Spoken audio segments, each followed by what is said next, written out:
বিনা বাজাতে বাজাতে রামগুণ গাইতে গাইতে নৈশিক মনে গিয়ে উপনীত হয়েছে আজ নারদ। আজ নারদ ঋষিকে দেখে মণিগণ পাত্র আর ঘটিয়ে সেবা পুজো করে তাকে বলবার জন্য আসন দিয়েছে। যখন বলবার জন্য আসন দিয়েছে তখন নারদ দেবী বিশ্রাম নেওয়ার পর বলেছে, আচ্ছা তোমরা নৈশিক কাননে কেন যজ্ঞ করেছ? যজ্ঞ করবার তো একটা উদ্দেশ্য থাকে।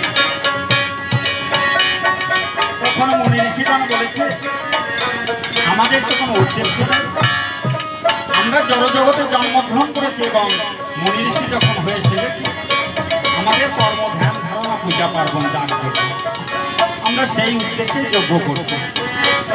কিন্তু এর উদ্দেশ্য যে কি হবে তা তো আমরা জানি না। নারদ ঋষি তখন বলেছে মহামুনি বিশ্বামিত্রকে যে তোমাদের এই যজ্ঞটা পূর্ণ হবে না,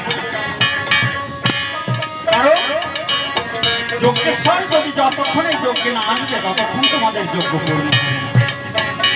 কারণ সেই যজ্ঞেশ্বর জন্ম নিয়েছে অযোধ্যার বুকে দশরথ চতুরঙ্গ রাম লক্ষ্মণ এবং ভরত শত্রুঘ্ন।